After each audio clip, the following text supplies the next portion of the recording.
तो लगभग एक हफ्ते से ज़्यादा हो चुका है वॉर 2 का ट्रेलर रिलीज हुए और शायद आपने भी देखा होगा, मैंने भी देखे बहुत सारे वीडियो जहाँ पे इस ट्रेलर को बहुत ज़्यादा रोस्ट किया जा रहा है, बहुत ज़्यादा ट्रोल किया जा रहा है। मेरा क्या मानना है, क्या ये रोस्टिंग या ट्रोलिंग सही है, बात करते हैं। तो वीडियो शुरू करने से पहले ना मैं एक चीज़ बोलना चाहता हूँ कि जो कहानी, जो नैरेटिव इस ट्रेलर से लग रही है कि मूवी की होगी, वो मुझे लगता है कि एकदम नॉर्मल हीरो या विलेन जैसी नहीं होगी। यहाँ पे ऐसा लग रहा है कि दोनों ही अपनी अपनी जगह पे करेक्ट है। जो दो कैरेक्टर्स है, ऋतिक और जूनियर एनटीआर का, और मुझे ना वो सिविल वॉर वाली वाइब आ रही है जहाँ पे you have to choose a side, और ऐसी चीजें ना बहुत इंटरेस्टिंग होती है। And in terms of shorts, मतलब या फिर इन टर्म्स ऑफ सीन्स अगर आप देखोगे ना, तो टीजर और ट्रेलर में बहुत ज़्यादा डिफरेंस नहीं है। टीजर में जितने सारे शॉट्स दिखाए गए थे, सीन्स दिखाए गए थे, लगभग वही सब कुछ है with some dialogue, extra dialogue, जो कि बहुत अच्छी है। तो शुरू होते ही हमें 9 शॉट्स दिखते हैं जहाँ पे ऋतिक रोशन की एस्टेब्लिशमेंट शॉट्स हैं, मतलब ऋतिक रोशन के एस्टेब्लिशमेंट शॉट्स दिखाए जाते हैं। और टू बी ऑनेस्ट, इन पहले 9 शॉट्स में ना मुझे कुछ भी ऐसे प्रॉब्लमेटिक नहीं लगा, मतलब CGI VFX वाइज ये ट्रेलर मतलब बहुत अच्छे से शुरू होता है। कहीं पे भी मुझे ऐसा नहीं लगा कि कुछ गलत है। इनफैक्ट जो वुल्फ उन्होंने दिखाया है वो ऑब्वियसली VFX है, वो CGI से बनाया गया है, वो भी मुझे ठीक ही लगा, क्योंकि एनिमल का जो एनिमेशन होता है ना, उसमें बहुत सारे सिमुलेशंस लगते हैं, वो उतना इजी नहीं होता है। But I think they have done a very great job here. और ये भी क्यों है पता है, क्योंकि एनिमेशन कब ट्रिकी हो जाता है या फिर CGI कब ट्रिकी हो जाता है, जब आप वहां पे कॉन्टेक्ट दिखाते हो। अगर आप कॉन्टेक्ट नहीं दिखा रहे हो, मतलब ऑलमोस्ट स्टिल फ्रेम है with some expressions and hair flowing, वो कंपैरेटिवली ना थोड़ा रियलिस्टिक लगता ही है। क्योंकि जब आप 3D सीखते हो तो उस टाइम पे भी ना आप जब चीजों को बनाते हो ना, तो you can make a very realistic looking static image 3D में। लेकिन जैसे लाइटिंग करके आपको उसको एनिमेट करना पड़ेगा ना, तभी थोड़ी चीजें दिखने लगती है। और ये चीज मैं इसलिए बोल रहा हूँ क्योंकि अगर आपको याद है ना, तो आदि पुरुष का जो ट्रेलर निकला था, टीजर नहीं ट्रेलर जो निकला था, वहां पे भी ना एक वानर का शॉट आता है, मतलब looking at the VFX of that movie, वो शॉट भी काफी अच्छा था, क्योंकि ऑलमोस्ट स्टैटिक शॉट था, नीचे से दिखाया जाता है। That is the magic of being static and not being animated. Anyway, उसके बाद आते हैं जूनियर एनटीआर के shots, which is a mix of indoor outdoor action, all those things. और जितने भी आउटडोर शॉट्स हैं, अभी आप देखोगे ना, जैसे कि ये शॉट है, इसमें junior NTR is just standing in front of a horizon. तो क्या होता है पता है, यहाँ पे ना मैं एक चीज बोलूंगा कि कंपोजिशन, जैसे कि हो सकता है ये शॉट प्योरली CGI हो, अगर ये शॉट प्योरली CGI नहीं भी है तो भी ना इस शॉट में कुछ ना कुछ तो कंपोजिट किया गया है, या तो स्काई रिप्लेसमेंट किया गया है, या तो सामने कुछ ना कुछ तो इस शॉट में किया गया है जो फील होता है। अभी क्या होता है पता है, आप लोगों ने बहुत सारे वीडियोस में देखा होगा कि क्यों हर चीज को कंपोजिट करना है, क्यों बाहर जाके शूट नहीं कर सकते। देखिए क्या होता है पता है, आजकल ना मूवीज पैशन से नहीं बनती है, मूवीज आर प्रोजेक्ट्स। अभी इस टाइम पे ना आप मुगले आजम नहीं बनाओगे कि 10, 12, 14 साल तक आप एक ही मूवी बना रहे हो, क्योंकि आपको जो चाहिए वो चाहिए। आजकल जैसे सोहम शाह ने बनाई थी तुम बात 6 साल लगा के, वैसे मूवीज आजकल नहीं बनती है। दीज आर प्रोजेक्ट्स, इनको एक टाइमलाइन में बनाया जाता है कि ये स्टार्ट शूट डेट, ये एंड शूट डेट, इसके बीच में मतलब मूवी प्लान होने से पहले रिलीज डेट प्लान होता है इन मूवीज का। तो डायरेक्टर्स के पास उतना फ्रीडम नहीं होता है to explore all this things, तो but still they want to show their vision on screen. तो वो लोग क्या करते हैं ना, बेयर मिनिमम शूट कर लेते हैं, उसको फिर बाद में पोस्ट में फिक्स करते हैं। और अगर रियल लोकेशन में शूट होगा भी ना, तो भी बहुत चांसेस हैं कि सब कुछ रिप्लेस होगा। क्योंकि अगर आपने पठान का VFX ब्रेकडाउन देखा है, वहाँ पे भी जो आइस में जो चेस सीन था ना, वो एक्चुअल में रियल लोकेशन में शूट हुआ था, बट फिर भी उसको पूरा रिप्लेस किया गया। So this is how it is and this is why it is done like this, कि सब कुछ रिप्लेस होता है बेसिकली। अब बात करते हैं जूनियर एनटीआर के बॉडी शॉट के बारे में। इसके बारे में भी आपने बहुत सारे डिस्कशंस देखे होंगे, बहुत सारे वीडियोस देखे होंगे। तो टू बी ऑनेस्ट, देखिए अभी बहुत ज्यादा नहीं दिखता है, ये एक ट्रेलर है, यहाँ पे बहुत छोटे छोटे कट्स में शॉट्स को दिखाया गया है। तो जितना तक मुझे दिख रहा है इस डार्क एनवायरनमेंट में, मुझे यहाँ पे ना एक्चुअली में कुछ भी प्रॉब्लमेटिक VFX वाइज नहीं लग रहा है, फिर CGI वाइज मुझे कुछ नहीं लग रहा है। बट जैसा मैंने बोला था अपने फेस रिप्लेसमेंट वाले वीडियो में, शाहरुख खान वाले, जिसमें एज रेस्ट्रिक्शन आ गया था यूट्यूब से, पता नहीं क्यों, but face replacement is a real thing आजकल, जो बहुत ज्यादा होता है। एंड मैंने ये भी बोला था कि अगर मेकअप करना is okay, then this is also okay, because we are here to see a good picture on a screen, जिसके लिए हम लोग पे करते हैं। ठीक, वो तो मतलब लॉजिकल वाली बात हो गई, वो तो अलग डिबेट है। लेकिन यहाँ पे मुझे लगता है कि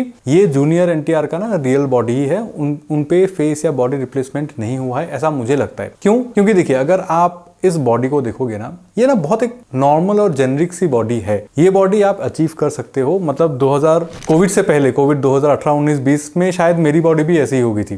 तो ये ना बहुत ही एक अचीवेबल बॉडी है। अगर आप देखोगे ट्राइसेप्स भी उतने अच्छे से नहीं है, जो एब्स है वो भी देख के पता चलता है कि उन्होंने पेट को बहुत अच्छे से अंदर खींच कर रखा हुआ है। तो मुझे लगता है कि this is junior NTR real body, क्योंकि अगर आप रिप्लेस करोगे तो राधे में जैसे भाईजान ने किया था वैसे मतलब किसी एक्चुअल बॉडी बिल्डर का बॉडी लेके आप रिप्लेस करोगे ना, ऐसे मतलब डिस्टॉर्टेड सा क्यों करोगे आप। तो मुझे लगता है कि दिस इज एक्चुअली में junior NTR, but he is looking like this, क्योंकि जूनियर एनटीआर ना अगर आप उनके मूवीज को देखोगे, पहले की मूवीज को, तो he is naturally a chubby guy. मतलब उनका जो फैट होल्ड वाला जो सिस्टम है वो नेचुरल है, उनकी बॉडी ज़्यादा फैट होल्ड करती है, क्योंकि उन्होंने आरआरआर में भी बहुत अच्छी बॉडी बनाई थी, लेकिन तब भी ना उनका चेहरा थोड़ा सा चबी था। यहाँ पे ना उनका चेहरा भी बहुत चिजल्ड है।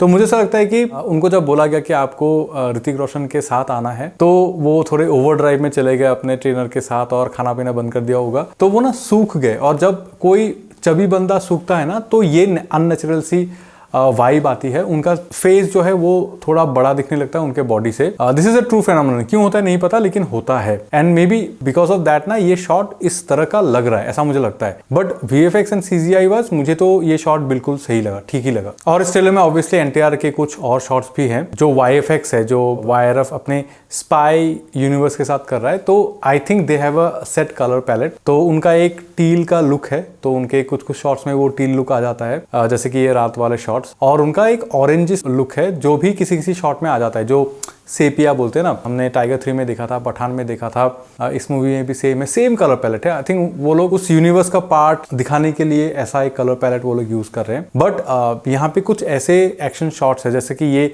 हैमर पकड़ने वाला शॉट जो है, ये मुझे अच्छा लगा। मतलब कोरियोग्राफी मुझे लगता है कि इस मूवी का अच्छा होने वाला है, बिकॉज दिस इज समथिंग। ये जो हैमर पकड़ने वाला शॉट है ना, ये एक चीज है जो मैंने पहले कभी नहीं देखा था। हो सकता है किसी मूवी में हो, मैंने कभी नहीं देखा था। तो आई एक्सपेक्ट कि ऐसे और शॉट्स आएंगे जो पहली बार के लिए हम लोग स्क्रीन में देखेंगे, and I am hopeful with that. और फिर बहुत सारे शॉट्स आते हैं जो कंपोजिट है, मतलब ऋतिक कियारा का फाइट शॉट हो जाए, या फिर जो वाटर बोट्स में जो शॉट्स हैं, ये सारे कंपोजिटेड है। और इनमें वो ग्रीन स्क्रीन लुक है, बहुत भर भर के है। और मैं हमेशा बोलता हूँ कि ग्रीन स्क्रीन लुक, लेकिन मैंने कभी भी ना इस चीज़ को किसी वीडियो में एक्सप्लेन नहीं किया।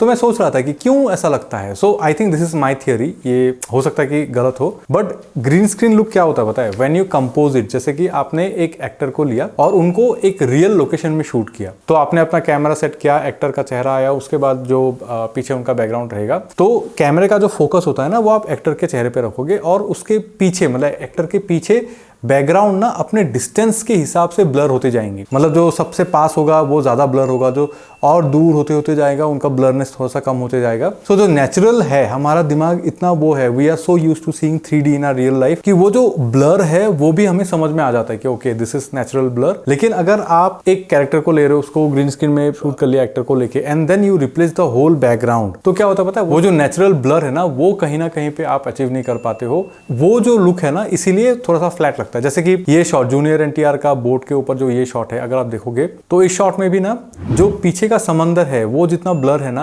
ये जो रेलिंग है वो भी उतना ही ब्लर है, जो गलत है, क्योंकि पीछे का समंदर ना उतना ब्लर नहीं होगा, वो थोड़ा सा दिखने लगेगा। ये जो सामने का रेलिंग है वो ज्यादा ब्लर होगा इन रियल लाइफ, अगर वो ये रियल शॉट होता तो। I hope I am making sense. फिर एक और शॉट के बारे में बात करते हैं, जो F1 शॉट है। आई थिंक ये बहुत ऐसे 5-6 फ्रेम्स का ही शॉट है ये। इसमें भी देखिए, अभी क्या है ना कि मैंने अपने पुराने वीडियोस में भी बोला है, मोशन ब्लर। इस शॉट में जो प्रॉब्लम है वो है motion blur. I don't think animation या CGI का उतना ज़्यादा इशू है, लाइटिंग का थोड़ा सा है, लेकिन सेलेबल हो जाता अगर मोशन ब्लर ठीक से होता। क्योंकि मुझे लगता है कि मोशन ब्लर जो है ना वो बहुत ज़्यादा कंप्यूटिंग पावर लेता है। तो I think they are still refining the shots. तो मोशन ब्लर मूवी में शायद ऐड हो जाएंगे, ट्रेलर रिलीज होने तक उनके पास नहीं था। बट अगर इस शॉट में मोशन ब्लर आते ना कार्स में, तो सब सही हो जाता। मोशन ब्लर नहीं है करके थोड़ा सा प्रॉब्लम है। ओवरऑल देखिए, ऑब्वियसली ये फिल्म एक स्टूडियो प्रोडक्ट है, जिसको जहां हो सके उन्होंने शूट किया है। गानों को ऑब्वियसली बहुत सही शूट करेंगे, but this is what it is. तो आप बताइए, आप क्या होपफुल हो? आपको क्या लगता है ये मूवी अच्छी होगी, खराब होगी? आपको ये वीडियो कैसा लगा आप बताइए। मैं बहुत लेटली अपलोड कर रहा हूँ और वही बात है basically. Please like this video if you like this content. Do subscribe to this channel. This is Shamim, you watching किबा किबी। See you in the next video.